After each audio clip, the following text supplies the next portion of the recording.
আসসালামু আলাইকুম এভরিওয়ান। আশা করি সবাই ভালো আছেন। আমিও আলহামদুলিল্লাহ ভালো আছি। তো অনেক দিন যাবতেই আমাদের পরিকল্পনা চলতেছিল যে আমরা কোথাও ঘুরতে যাব।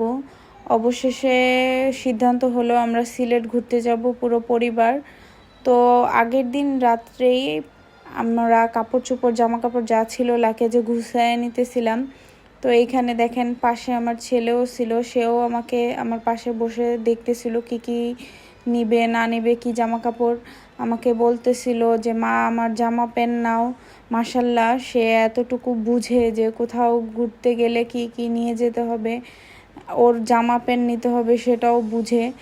তো একে একে আপনাদের ভাইয়ার, আমার, সাইফানের তো সব কাপড় চোপড়ই গুছায় নিতেছিলাম।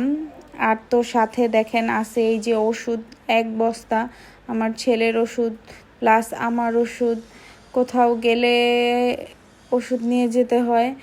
তো পরের দিন সকাল 6:30 বাজে আমাদের ট্রেন ছিল। তো আমরা যেহেতু এয়ারপোর্ট থেকে উঠবো, তো খুব সকালেই ভোর 4টার দিকে উঠে রেডিমেডি হয়ে সকাল ভোর আনুমানিক 5টার দিকে আমরা বাসা থেকে বের হয়ে যাই।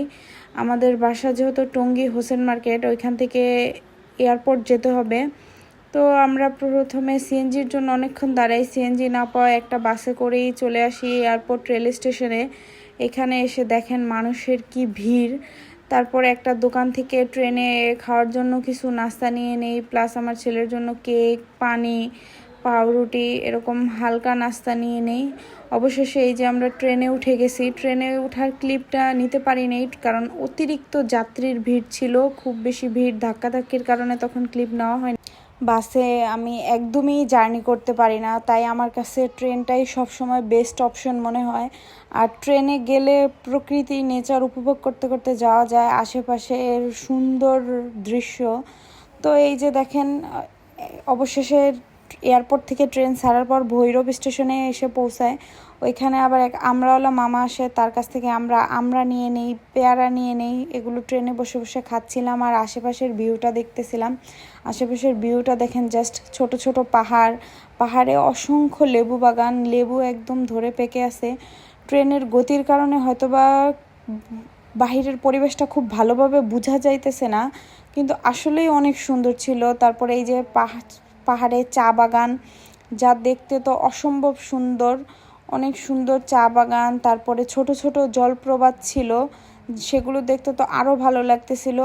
বাসে গেলে কিন্তু আসলে এই ভিউটা পাওয়া যায় না, ট্রেনে যাওয়ার এটাই মজা যে দুই সাইডের যে প্রকৃতি, জলপ্রপাত, তারপরে ছোট ছোট পাহাড়, আশেপাশের গ্রাম দেখা যায় যে মানে এনজয় করতে করতে চলে যায়, পুরো সময়টা কখন যে পার হয়ে যায়। তারপরে এই যে ট্রেনে দেখেন আনারস উঠছে, এই আনারসগুলা ছোট ছোট বাট কি পরিমাণ মিষ্টি, অনেক মিষ্টি। তো আমরাও এখানে 2-3 পিস আনারস নিয়ে নিচ্ছিলাম, আমার ছেলেও বলতেছিল সে আনারস খাবে। আসলে আমি এমনিতে বেশি একটা আনারস খাই না, কিন্তু এই আনারসগুলো প্রচুর মজা। তো এই যে দেখেন জার্নি করতে করতে আমরা চলে আসলাম সিলেটে আসার 4-5 মিনিট আগে থেকেই বৃষ্টি শুরু।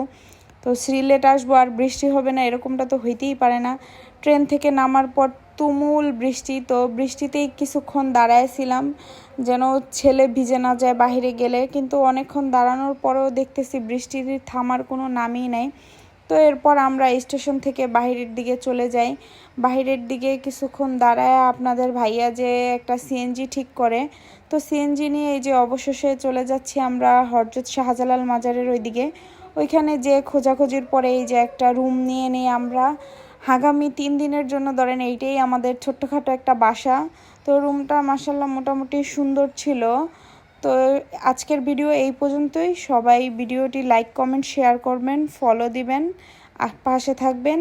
আসসালামু আলাইকুম, আল্লাহ হাফেজ।